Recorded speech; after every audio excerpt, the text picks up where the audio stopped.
இந்த சட்டமன்ற தேர்தலில் நான் ஒரு அரசியல் படித்தவனா, நான் மக்கள்கிட்ட சந்தித்து பேசின விஷயத்தை வச்சும், நான் படித்த அந்த பொலிட்டிக்கல் சயின்ஸ் படிப்பை வச்சும் என்னோட கணிப்புப்படி இந்த தேர்தலில் திரு விஜய் அவர்களுக்கு 140 சீட்டுகள் வெற்றி பெற வாய்ப்பு இருக்குது. தனி பெரும்பான்மையாக ஆட்சி அமைக்க வாய்ப்பு இருக்குது. திமுக கூட்டணி 60 சீட்டு வின் பண்ணும், எதிர்கட்சியாக இருக்கும். அதிமுக கூட்டணி, என்டிஏ கூட்டணி 34 எஞ்சிய 34 இருக்கு இல்லையா, அதில் இழுபறியாக இருக்கும். உறுதியாகவே சொல்ல முடியாது. இதில் யார் ஜெயிப்பானே ஒரு 34 தொகுதியில் யார் ஜெயிப்பானே சொல்ல முடியாது. டிவிக்கே 140 சீட்டு கன்ஃபார்மாக ஜெயிக்க வாய்ப்பு இருக்குது. டிஎம்கே 60 சீட்டு கன்ஃபார்மாக ஜெயிக்க வாய்ப்பு இருக்குது. மிச்சம் இருக்கிற 34ல் ஏடிஎம்கேயும் டஃப் கொடுக்குது. ஆனால் யார் வின் பண்ணுவாங்கன்னு தெரியாது, இழுபறியில் இருக்கும்.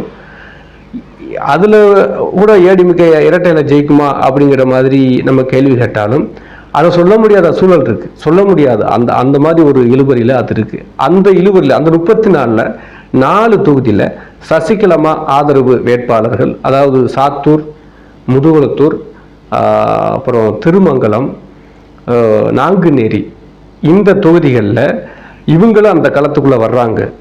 ஏடிஎம்கே டோட்டலாக காலி பண்ணிவிட்டு ஏடிஎம்கே வாக்க போகிற இவங்க வாங்கிட்டு டிவிகே டிஎம்கேக்கு டஃப் கொடுக்காங்க 4 தொகுதியில். சசிகலா அந்த 34ல் அது அவங்களும் இழுபறியில் இருக்கிறாங்க. அந்த 4 தொகுதியில் இருக்குது. நான் விசாரிச்சு முதுகுளத்தூரில் வேட்பாளர் அதிகமாக வாங்குற மாதிரி சொல்கிறாங்க. அதே மாதிரி நாங்குநேரியில் வெள்ளத்துறை இருக்கார்ல, முன்னாள் என்கவுண்டர் ஸ்பெஷலிஸ்ட், அவர் நிற்கிறதுனால அங்கிட்டு செல்வாக்கு அவருக்கு இருக்கிறதுனால அது வாய்ப்பாக சொல்கிறாங்க. திருமங்கலத்தில் நாச்சியார்னு சொல்லி ஒருத்தர் நிற்கிறாங்க. அதேமாதிரி சாத்தூரில் இசைக்கு ராஜான்னு சொல்லி ஒருத்தர் நிற்க. இவங்கெல்லாம் அந்தந்த பகுதியில் செல்வாக்கு மிக்கவங்க. இது ஏடிஎம்கேயை கீழே தள்ளி இவங்கெல்லாம் இது மாதிரி பல தொகுதியில் ஏடிஎம்கே கீழே போகுது ஏடிஎம்கே தென் மாவட்டத்தில். ஆனால் அது வெற்றியை தொடர அளவுக்கு இந்த 4 தொகுதி இருக்குது. ஸோ இதுதான் இந்த தேர்தலில் முடிவாக இருக்கும் அப்படிங்கிறது என்னோட கணிப்பு. ஏன் என்னாச்சு? திமுக திரும்ப ஆட்சிக்கு வரணும்ல, ஏன் வரலை? எதுக்கு டிவிகேக்கு போட்டாங்க? எதுக்கு ஏடிஎம்கேக்கு போகல? திமுக விட்டா அதிமுக தானே வரணும். அப்போ ஏன் அதிமுக விட்டுட்டு டிவிகேக்கு ஓட்டு போட்டாங்க அப்படிங்கிற கேள்வியெல்லாம் எழும். என்ன ரீசனுக்காக ஓட்டு மாறுச்சு? என்ன ரீசனுக்காக விஜய் அவர்களுக்கு களம் மாறுச்சு? ஏன் இரட்டை இலைக்கு வாக்கு சீட்டு ஏறலை அப்படிங்கிற டீட்டெயிலை நான் சொல்கிறேன்.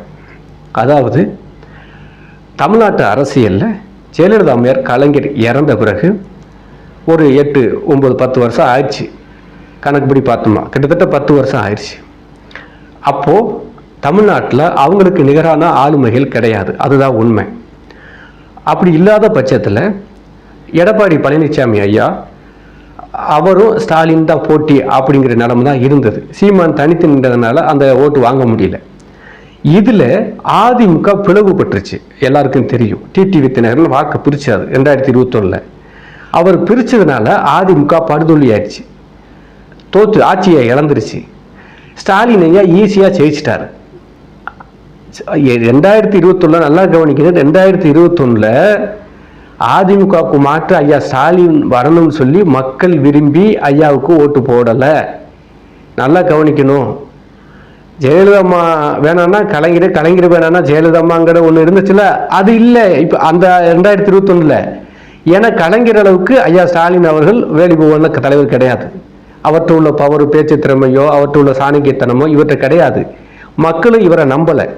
அப்போ எப்படி 2021 ஜெயிச்சார்னா அதிமுக பிளவுபட்டு கிடந்தது. டிடிவி தினகரன் கடற்கரை 25 தொகுதிக்கு மேலே ஒரு 40 தொகுதிகிட்ட ஏடிஎம்கே ஓட்டை பிரிச்சதுனால தான் டிஎம்கே ஆட்சிக்கு வந்தது அப்படிங்கிற ஒரு டேட்டாவே இருக்குதே.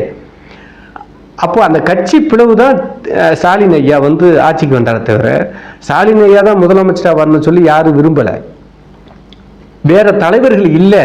2 பேரும் ஓடிட்டு இருக்கும்போது யாராவது ஒருத்தர் தானங்க செய்ப்பாங்க. அப்படி தான் போன தேர்தல் நடந்தது. அதனால ரிசல்ட் அப்படி வந்தது. ஆனால் இந்த தேர்தல் அப்படி இல்லை. வெற்றிடம் இருக்குன்னு எத்தனையோ பெரியவங்க சொல்லியிருக்காங்களே, தமிழ்நாட்டில் ஆளுமை இல்லை வெற்றிடம் இருக்குன்னு. நான் பேர் சொல்ல விரும்பலை. அந்த வெற்றிடம் ஐயா ஸ்டாலின் ஃபுல் பண்ணல, ஐயா எடப்பாடியும் ஃபுல் பண்ணல.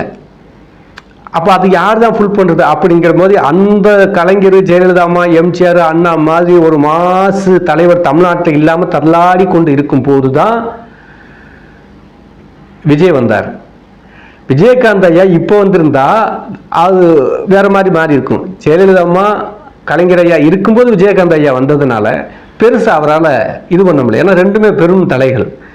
ஆனால் இப்போ ஐயா எடப்பாடி பழனிசாமி அவர்களோ அவர் மக்கள் தலைவர் கிடையாது, மக்கள் ஏற்றுக்கிட்ட தலைவர் கிடையாது. ஐயா ஸ்டாலின் அவர்களும் மக்கள் கொண்டாடக்கூடிய ஒரு தலைவர் கிடையாது. சமூக வலைதளங்களை எப்படியெல்லாம் அவங்கள விமர்சனம் பண்ணுறாங்க மக்களுங்கிறது ஐயா ஸ்டாலின் அவருடைய மனச்சாட்சிக்கே தெரியும். ஸோ இப்படிலாம் இருக்கும்போது அப்போ மாற்று இந்த 5 ஆட்சி வேணாம், அப்போ மாற்றுன்னு ஏடிஎம்கேக்கு போகணும். அதான் முறை தமிழ்நாட்டு அரசியல் வரலாற்றுப்படி. இந்த வட்டம் டிவிக்கேவே செலெக்ஷன் பண்ணியிருக்காங்க. காரணம் கரஸ்மாட்டிக், நேர்மை, ஊழல், லஞ்சம் இல்லாத ஒரு ஆட்சியை தருவாங்கிற ஒரு நம்பிக்கை விஜய் அவர்கள் மீது இருக்குது. அதே நேரம் தமிழ்நாட்டு அரசியல் இவருக்கு ஓட்டு போட்டால் ஜெயிப்பாரா, இவருக்கு ஓட்டு போட்டால் ஜெயிப்பாரா, இவருக்கு என்ன வாக்கு வங்கி இருக்கு அப்படிங்கிற கேள்வி ஒன்று மக்கள்கிட்ட எழும். அதில் தான் சீமான் தோத்துக்கிட்டே இருக்கிறாரு. சீமானுக்கு ஓட்டு போட்டால் ஜெயிச்சுவாப்பா, ஆட்சிக்கு வருவாரா, இந்த கேள்வியிலேயே அவருக்கு ஓட்டு போட மாட்டேங்காங்க. அப்போ ஏன் விஜய் அவர்கிட்ட மட்டும் அந்த கேள்வி வரல? புதுசாக தானே அரசியலுக்கு வராது, இவர்கிட்ட ஏன் மக்கள்கிட்ட கேள்வி வரல அப்படின்னா மக்களுக்கே தெரியும் 30 வருஷமா ரசிகர் கூட்டம் இருக்கு, பெரிய ரசிகர் பட்டாளம் வச்சிருக்காரு. அந்த ரசிகர் பட்டாம ஆட்சி கட்சி தொடங்கும் போதே 15% அவருக்கு வாக்கு வங்கி இருந்ததுங்கிறது மக்களுக்கே தெரியும். இவங்க பழைய அரசியல் பேசுறாங்க, அதெல்லாம் இல்லை, மக்களுக்கே தெரியும். அவர் பேக்கேஜா ஒரு வாக்கு வங்கியோட வராரு, இன்னும் கொஞ்சம் கொஞ்சம் ஓட்டு போட்டு சப்போர்ட் பண்ணா இவர் ஆட்சிக்கு வருவாரு அப்படிங்கிறது மக்களுக்கு தெரியும். அதனால ஓட்டு போட முடிவெடுத்தாங்க. சரி, அப்படியே ஓட்டு போட்டாலும் திமுக வலுவான கூட்டணி வச்சிருக்குல்ல, எவ்வளவு கட்சி இருக்கு திமுகல உங்களுக்கே தெரியும். அப்ப அந்த கூட்டணியை மீறி எப்படி இவர் இவ்வளவு வாக்கு வாங்க முடியும் அப்படிங்கிற கேள்வியும் எழுந்தது. இதுல நான் நிறைய வீடியோல நான் சொல்லியிருப்பேன். இவங்க 2021 அது 2016 வாங்கின வாக்கு வங்கியவே சதவீதத்துல கணக்குல கொண்டு வராங்க.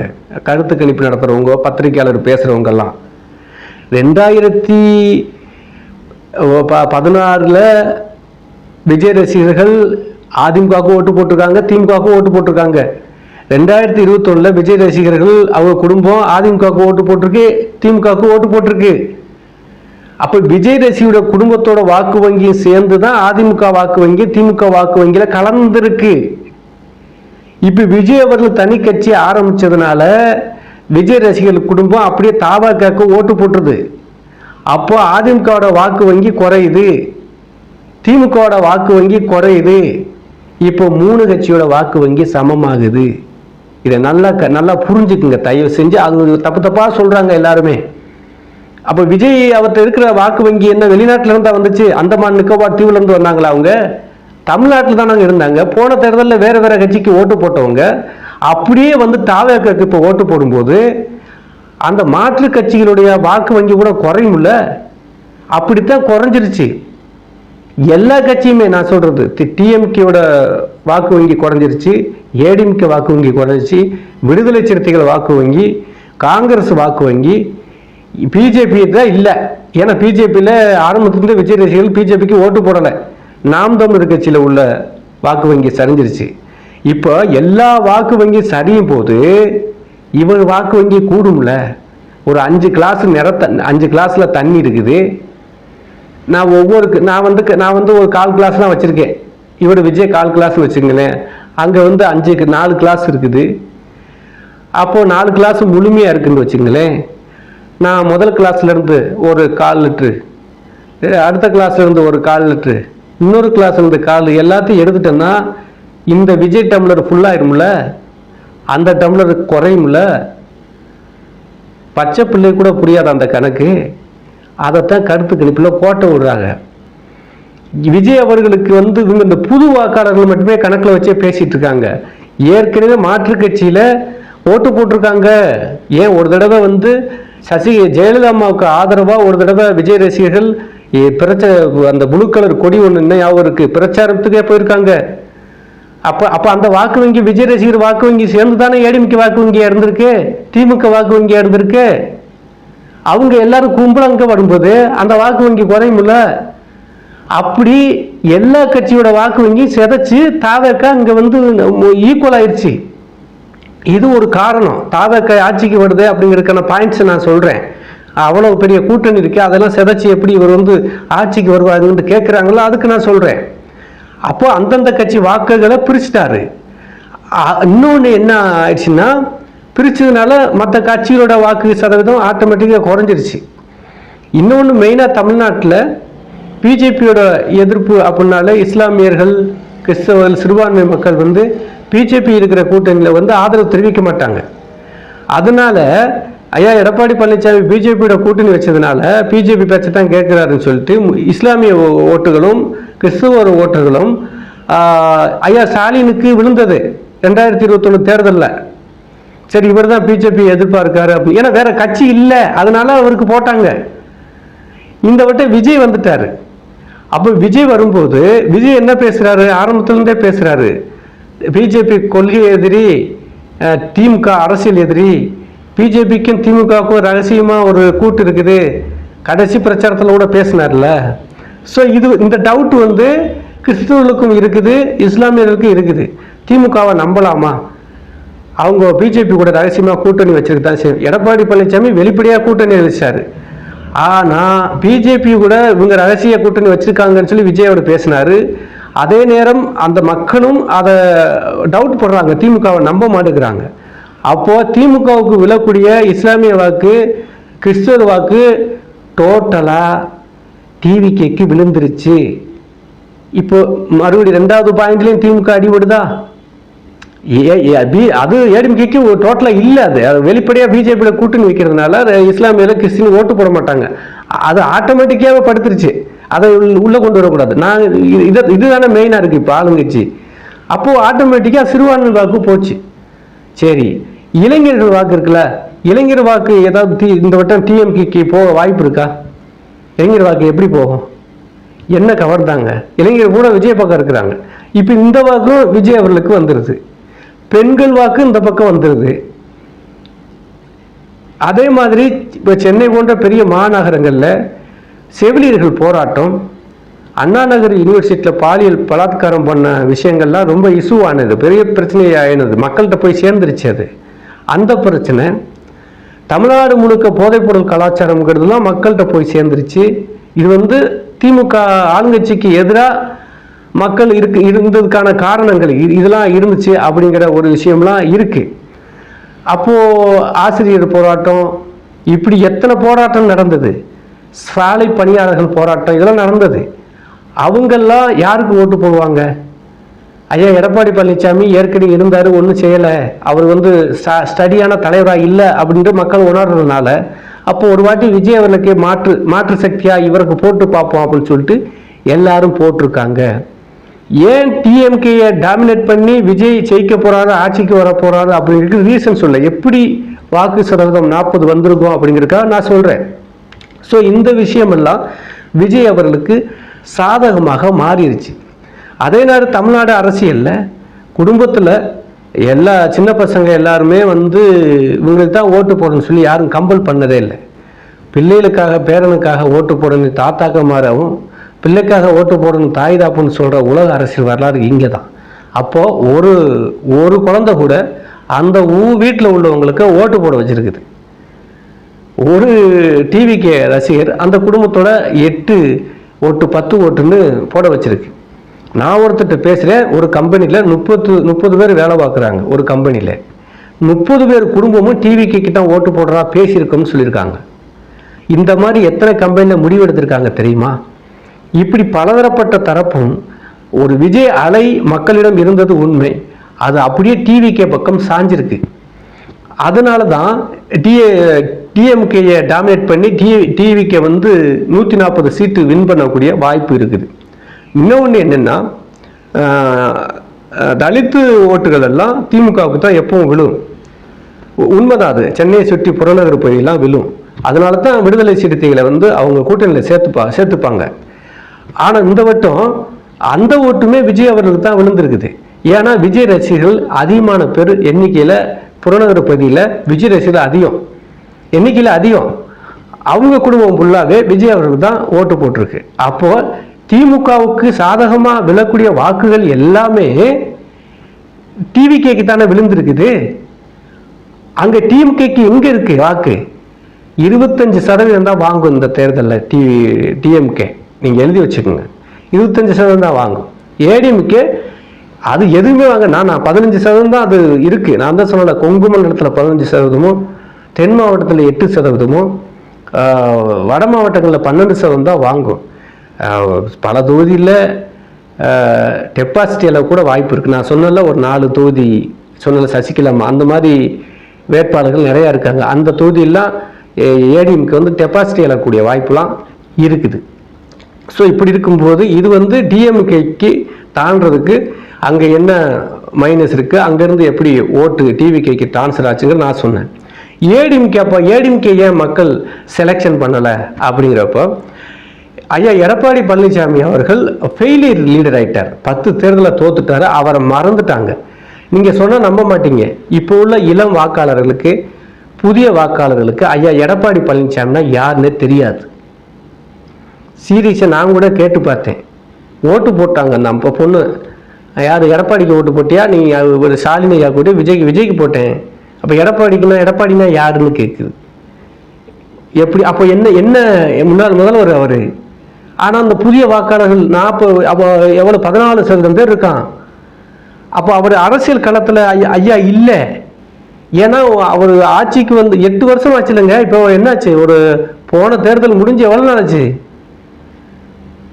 10 தேர்தல் தோத்தனால மறந்துட்டாங்க, அவரை மறந்துட்டாங்க. இன்னொன்று பிஜேபியில் வந்து அந்த விஜய் அலை அப்படிங்கிற மாசு கவனிப்பு, ஊடக கவனிப்பு, மக்கள் கவனிப்பு, இது எல்லாமே ஃபோக்கஸ் எல்லாமே என்டிஏ பக்கமோ திமுக பக்கமோ போகலை. என்டிஏ பக்கமும் போகலை, திமுக பக்கமும் போகல. ஏன்னா விஜய்ங்கிற அந்த ஹீரோ பக்கம் போயிடுச்சு. இது ஒரு ப்ளஸ்ஸாக அமைஞ்சது. அதே மாதிரி டிஎம்கேயோட பிரச்சாரம், நம்ம மக்களுக்கு நாங்கள் இந்தந்த திட்டங்களை செஞ்சுருக்கோன்னு சொன்னதெல்லாம் ரீச் ஆகலை. அது பெருசாக எடுபடலை, மக்கள் நம்பலை. சசிகலாமா காலில் எடப்பாடி பழனிசாமி விழுந்தார்னு ஃபோட்டோ காட்டினார்ல மரியாதைக்குரிய துணை முதல்வர் உதயநிதி ஸ்டாலின் அவர்கள், அது கூட ஹைலைட்டாக இருந்தது. அது ஹைலைட்டாக இருந்தாலும் 70 வருஷம் ஆண்ட ஒரு கட்சி ஒரு என்னென்ன மக்களுக்கு 5 வருஷம் நலத்திட்டங்கள் செஞ்சுருக்குன்னு சொல்லி ஓட்டு கேட்குறதான் கௌரவமே தவிர, சசிகலாமா காலில் எடப்பாடி விழுந்தாரு, உங்களுக்கு பிடிக்காத 2 பேருமே எதிர்கட்சி, நீங்கள் அப்போ சசிகலாமாவுக்கு சப்போர்ட் பண்ணுறீங்களா இல்லை என்ன பண்ணுறீங்க, அது என்ன அரசியல் அது அப்படிங்கிற கேள்வி மக்கள்கிட்ட இருக்குது. ஸோ சசிகலாமா பேரை சொல்லி தான் திமுக இன்றைக்கி வாக்கு வாங்க வேண்டிய சூழல் இருக்குங்கிறத மக்கள் பரவலாக பேச ஆரம்பிச்சிட்டாங்க. பிரச்சார யுக்திலையுமே திமுக தோல்வி அடைந்துச்சு. அதுதான் உண்மை. ஏன் திமுகலாம் இலக்கிய நயமாக பேசின ஆட்கள்லாம் பலர். திமுக பேசி வளர்ந்த கட்சி, இன்னைக்கு பேசுறதுக்கு ஆள் கிடையாது. இதுவும் ஒரு மைனஸாக திமுகவுக்கு அமைஞ்சது. ஏடிஎம்கேக்கு என்ன, பிஜேபி கூட்டணி இருக்கிறதுனாலையும், இன்னொன்று பாட்டாளி மக்கள் கட்சி கூட்டணி இருக்கு, ராமதாஸ் ஐயாவும் அவங்க 2 பிரிஞ்சு கிடக்காங்க. அந்த ஓட்டு முழுமையாக சேராது. நான் ஏற்கனவே சொல்லியிருக்கேன், டிடிவி தினரே ஓட்டப்புறம் சசிகலாமா வாங்குறாங்க. அவரை கூட்டணியில் சேர்த்து யூஸ் இல்லை, ஒன்றும் யூஸ் இல்லை. எடப்பாடி பழனிசாமி ஐயா ஓட்ட பூரா ஒரு 64-70 தொகுதியில் சசிகலாமா பிரிக்கிறாங்க. அங்கே வந்து விஜய் அவர்கள் பேச தேவையில்லை. ஏன் விஜய் அவர்கள் வந்து எடப்பாடி பழனிசாமி அவர்களை விமர்சனம் கடைசியாக விமர்சனம் பண்ணார். அதுவும் அவங்க எம்எல்ஏவை அபகரிச்சிட்டாருன்ற மாதிரி தெரிஞ்ச உடனே அவர் வந்து விமர்சனம் பண்ணார். அதுக்கு முன்னாடி அவர் விமர்சனம் பண்ணலை. பண்ண தேவையில்லை, பண்ணுற அளவுக்கு ஒருத்து இல்லை. ஏன்னா அது ஆல்ரெடி அவர் செத்தவாம்பு அடிக்கிறதுக்கு சமம். 10 தேர்தலில் தோற்றதுக்கப்புறம் அவர் என்னத்தை பேச முடியும், அதெல்லாம் தெரிஞ்சு தான் அவர் வந்து ஒதுங்கினார். ஸோ அவர் களத்தில் இல்லை, ஏடிஎம்கேங்கிறது இல்லை. நீங்கள் 2021 2024 பார்லிமெண்ட்லேயே நான் சொல்லியிருந்தேன், 2024 பார்லிமெண்ட்டில் ஒரு தேர்தலில் ஒரு வீடியோ போட்டிருந்தேன். புள்ளி விவரமாக நான் சொல்லியிருந்தேன், 12 தொகுதியில் அதிமுக டெபாசிட்டி இழக்கும் அப்படின்னு. சீமானு கூட சில தொகுதியில் முன்னாடி வருவார் அப்படின்னு திருநெல்வேலி பக்கம் வந்தார். அதே மாதிரி 12 தொகுதியில் டெபாசிட்டி இழந்துச்சு அதிமுக. அந்த கணிப்பு கரெக்டாக இருந்தது. ஸோ அதுதான் சொல்கிறேன். இப்போ இந்த வட்டம் கூட எதுக்கு இவ்வளோ பெரிய 50 வருஷ கட்சி, ஜெயலலிதா அம்மா கட்சி, எம்ஜிஆர் கட்சி, இன்னைக்கு பாருங்கள் ஒரு 34 தொகுதியில் இழுவரி, அதை உறுதியாக கூட சொல்ல முடியல. இந்த நிலைமைக்கு ஏன் போச்சு அந்த கட்சி? மக்கள் என்ன நினைக்கிறாங்கன்னு அவங்களுக்கு தெரிய மாட்டேங்குது. அவங்க நினைச்சது இன்னொன்று அப்புறம் சொல்கிறேன். ஏன் தெரிய மாட்டுக்கு? அப்போ தெரியுது, பட் அவர் என்ன நினைக்கிறார், என்ன கட்சியை மட்டும் நம்ம வச்சு பேரில் மட்டும் பொதுச் செயலாளர் போட்டுக்கிட்டு போதும், வெற்றி பெற வேண்டாம்னு நினைக்கிறாரா என்னன்னு தெரியல. அவர் கட்சி இப்போ அந்த ஏப்பா அவங்க குடும்பமா, அவங்க குடும்பம் சண்டை வெட்டிக்கிறாங்க ஐயப்பா, இப்படி ஒரு ஊரில் பேசினாலே அந்த வீட்டை பக்கம் யாரும் போக மாட்டாங்க. ஒரு வீட்டில் கிராமத்தில் அதே மாதிரி தான் இந்த கட்சி எப்போவுமே இளவு வீட்டில் மாதிரி சண்டை விட்டுட்டே இருந்தால் அந்த கட்சிக்கு எவன் ஓட்டு போடுவான்? கட்சியை எல்லாரும் சேர்ந்து போய் ஓட்டு கேட்டால் ஓட்டு போடுவான். கட்சியை பிரித்து வச்சுட்டு நான் சிஎம் ஓட்டுக்கு போடுவேன், சிஎம் ஓட்டு போடணும், ஞாபகம் ஒன்று சேர்ந்துட்டு வாப்பான்ட்டாங்க எல்லாரும். அதுதான் உண்மை. அது போன வட்டம் டிடிவி ஆப்பு வச்சாரு, இந்த வட்டம் சசிகலாமா ஆப்பு வச்சுட்டாங்க. அப்போ அதிமுகவுக்கு ஆப்பு அதிமுக காரங்க தான். இங்கே அந்த ஒரு காமெடி இருக்குல்ல, வருத்தப்படாத வாலிபர் சங்கத்தில் சிவகார்த்திகேயன் சூரி, ஏப்பா அங்கே தள்ளி போய் விளையாடுங்கப்பா அப்படின்னு சொல்லிட்டு ஒரு பெரிய ஒரு கிராஸ் ஆகி போவார். அந்த மாதிரி தான் விஜய் அவர்கள் இவங்களை இந்த எலெக்ஷன் அங்கிட்டு போய் விளையாடுங்க அப்படின்னு சொல்லிட்டு போன மாதிரி தான் இந்த தேர்தலுக்கு அவங்களுடைய ரிசல்ட் இருக்கு. ஸோ இது அதிமுக வீக் ஆனதுக்கு காரணம். நாம் தமிழர் கட்சி ஏன் எண்ணிக்கை வரல, 8% இருக்கிறது, இந்த வட்டம் 4% தான் வாங்கும் அப்படின்னு நான் ஏன் சொல்றேன் அப்படின்னா, அவர் திமுகவை எதிர்த்து தான் கட்சி ஆரம்பிச்சாரு. திமுக தான் இன்னைக்கு ஆளுங்கட்சி. திமுகவை தான் அவர் கடுமையாக விமர்சனம் பண்ணணும். இவர் புதுசாக கட்சி ஆரம்பிச்சிருக்கார். ஆட்சிக்கு இவர் எதுவும் செய்யலைன்னா விஜய் அவர்களை விமர்சிக்கலாம். அதுவும் கொள்கை ரீதியாக விமர்சிக்கலாம், அரசியல் ரீதியாக விமர்சிக்கலாம், அது பிரச்சனை இல்லை. தனிப்பட்ட முறையில் விமர்சிக்கிறது தப்பு. நீ அங்கிட்டும் போகலை இங்கிட்டும் போகல, நடுவில் இருந்தால் லாரி அடித்து செத்துருவ, இதெல்லாம் ஒரு கைதேர்ந்த ஒரு சிறந்த அரசியல்வாதி பேசுகிற பேச்சு கிடையாது. என்னைக்கு விஜய் அவர்களை சீமான் விமர்சனம் பண்ணாரோ அன்னைக்கு அவருக்கு மரியாதை போச்சு. தமிழ்நாட்டில் மரியாதை போச்சு. எதுக்கு விமர்சனம் பண்ணாருங்கிற ஒரு கேள்வி எழுதலை. ஏன் இப்போ கூட கூப்பிட்டு அவர்கிட்ட இன்டர்வியூ எடுங்களே, எதுக்கு விஜய் விமர்சனம் பண்ணீங்க? முதலமைச்சராகி எதுவும் செய்யாமல் விட்டாரா?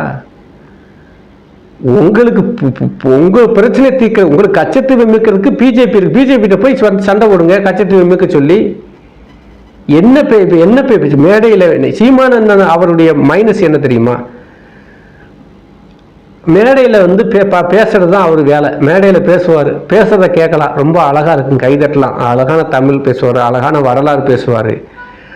ஆனால் பிரச்சாரத்தில் மக்கள் மனசை ஈர்க்கிற மாதிரி சம்பவங்கள் செய்ய மாட்டார். சம்பவங்கள் அமையாது, இதுவரை பண்ணது இல்லை.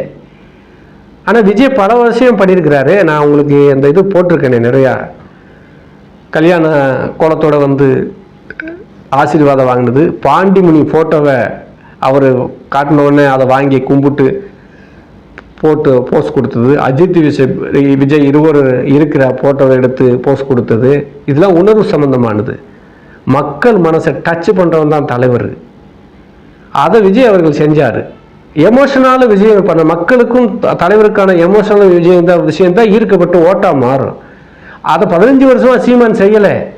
15 வருஷமா செய்யலை. அவர் எத்தனை கம்மா வெட்டியிருக்காரு, எத்தனை கால்வாயை சீரமைச்சிருக்காரு. கருவேல மரம் தான் இந்த பூமிக்கு இழுக்கு, தண்ணியை வெத்தடி கருவேல மரத்தை ஒழிக்க சொல்லி எத்தனை வாட்டி போராடினாரு ராமநாதபுரம் மாவட்டத்திலையும் சிவகங்கை மாவட்டத்திலையும் சீமான். மேடையில் பேசினா இப்படி அவர் என்ன அரசியல் பண்றாரு? உங்களுக்கு என்ன தமிழர் பிரச்சனையா? ஐயா மோடியை போய் சந்திங்க, கோரிக்கை வைங்க, இந்த மாதிரி பிரச்சனை இருக்கியா, நீங்க தானே பிரதமர், எனக்கு நடவடிக்கை இருந்தா அவர் தீர்க்க போறாரு. என்னைக்கு எத்தனை தடவை பாரத பிரதமர் போய் சந்திச்சிங்க? இப்படி நான் ஒரு அரசியல் படித்தவனா, சீமானவருடைய அரசியல் வெறும் மேடையில் பேசக்கூடிய அரசியலாகவே போயிடுச்சு. அது இப்போ ரொம்ப தனி மனித தாக்குதல் அப்படின்னு பேசுகிற அளவுக்கு ஆயிடுச்சு. அவர் கட்சியில் ஒருத்தர் யூடியூப் சேனல் வச்சிருக்கிறாருல ஒருத்தர், அவர் பேரை கூட சொல்ல நான் விரும்பலை. அவர் பேசுகிற பேச்செல்லாம் அதுவே பாதி சீமானவர்களுக்கு கெட்டவர் ஆயிடுச்சு. இவங்ககிட்டலாம் நாட்டை கொடுத்தோம்னா பூணுன்னு இருக்கு, அந்த அளவுக்கு மக்கள் பேச ஆரம்பிச்சிட்டாங்க. கிராமத்தில் அந்த மாதிரி பேசுவாங்க. ஸோ அப்படி ஒரு தரந்தாழ்ந்த விமர்சனங்களை வைக்கிற நாம் தமிழர் கட்சி அது ஒரு டீசெண்டான கட்சியாக போகாது அப்படிங்கிற விமர்சனம் இருக்கிறதுனால விலகி வந்துட்டாங்க. அவருக்கு முன்னாடி விஜய் ரசிகர்கள் கூட தம்பின்னு இவருக்கு ஆதரவாக பேசினதுனால ஓட்டு போட்ட விஜய் ரசிகர்கள் கூட விலகி வந்துட்டாங்க. பொதுவாக அவர் மேலே மரியாதை வச்சிருந்த மக்கள் கூட சம்மந்தம் இல்லாமல் விஜய் அவர்களை ஒருமையில் பேசுனது பிடிக்காம அவரை அவாய்ட் பண்ணிட்டாங்க. அதனால இந்த தேர்தலில் முன்னாடி 8% வாங்கினாரு, இப்போ வெறும் 4% தான் வாங்குவார். ஸோ இப்படி இருக்கு. சசிகலா அம்மா வந்து டோட்டலாக ஏடிஎம்கே டேமேஜ் பண்ணிடுவாங்க. வாக்குகளை தென் மாவட்டங்களில் டோட்டலாக பிரிக்கிறாங்க. பல தொகுதியில் ஏடிஎம்கே டெபாசிட் இழக்கக்கூடிய சூழல்லாம் இருக்குது. முன்னாள் அமைச்சர்கள், அதிமுக அமைச்சர்கள் தோக்கக்கூடிய சூழல் இருக்குது. ஸோ இப்படிலாம் அரசியல் சூழல் இருக்கிறதுனால இதை இந்த மைனஸ் எல்லாத்தையும் வச்சு பார்க்குறதும், மக்கள் விஜய் அவர்களுக்கு இருக்கிற ஆதரவு, அவருடைய தனிப்பட்ட பிரச்சார யுக்தி, அந்த கரிஸ்மாட்டிக் ஒரு ஹீரோங்கிற ஈர்ப்பு, இது எல்லாம் பார்த்து அதே மாதிரி அந்த கட்சி கட்டமைப்பு, கடைசி தொண்டன் வரைக்கும் பணியாற்றுறது, ஒவ்வொரு வாட்ஸ்அப் குரூப்லேயும் அந்த வாட்ஸ்அப் குரூப் வச்சுட்டு ஒவ்வொரு எப்படி கட்சி நடக்குது, இங்கே மீட்டிங்கு, அங்கே என்னைக்கு வராரு என்ன அப்படிங்கிறது டிஸ்கஸ் பண்ணி அதெல்லாம் நான் பார்த்தேன். ஸோ அந்த அளவுக்கு ஒர்க் 24 hours ஒர்க் பண்ணிக்கிட்டு இருக்காங்க டிவிகே கட்சிக்காரங்க. கட்சி கட்டமைப்பு திமுக அதிமுக விட வலுவாக இருக்குது இன்றைக்கி தமிழ்நாட்டில் டிவிகே. நீங்கள் மேலோட்டமாக பத்திரிகையாளர்கள் பேசுகிறாங்க, களத்துக்கு அவங்க போகலை. ஸோ அதே மாதிரி நான் நாளைக்கு தேர்தல்ங்கிறப்போ இன்னைக்கு ஈவினிங் ஒரு 5 to 9 மணி இருக்கும். இந்த இடைப்பட்ட நேரத்தில் பல சென்னையில் பல பகுதிகளில் பல வயசுக்காரங்கிட்ட நான் சந்தித்து பேசினதில்லை. நான் 21 பேரை சந்தித்து பேசினேன். 20 பேர் டிவிகேக்கு தான் ஓட்டு போடுவேன்னு சொல்கிறாங்க. ஒருத்தர் மட்டும் வேற கட்சிக்கு ஓட்டு போடுறேன்னு சொன்னார். 20 வேற வேற பகுதி சார்ந்தவங்க, வேற வேற வயசுக்காரங்க. ஸோ இப்படி இதெல்லாம் வச்சு பார்க்கும்போதும் பொதுவாக மக்கள் மனசில் உள்ள விஷயங்களை நம்ம ஆராயும் போது, நான் ஒரு அரசியல் படித்தவனா என்னோட கணிப்புப்படி இதுதான் அந்த தேர்தலில் நடக்க வாய்ப்பு இருக்குது. 140 சீட்டு டிவிகே வெற்றி பெற்று ஆட்சி அமைக்கும். 60 சீட்டு பெற்று திமுக எதிர்கட்சி ஆகும். 34 சீட்டில் அதிமுக ஜெயிக்குமா ஜெயிக்காதா அப்படிங்கிற இழுபடியில் இருக்கும். அதில் டிவிகே டிஎம்கே அதிமுக 3க்கும் பயங்கர போட்டி இருக்கும். குறிப்பாக ஒரு 4 தொகுதியில் சசிகலா அம்மாவும் வேட்பாளரும் அந்த இழுபடியில் இருக்கிறாங்க. அவங்க டஃப் கொடுப்பாங்க, நீங்கள் பாருங்கள். ஸோ இதுதான் தேர்தல் முடிவாக இருக்குங்கிறது என்னோட கணிப்பு. பார்க்கலாம் என்ன நடக்குது. நன்றி.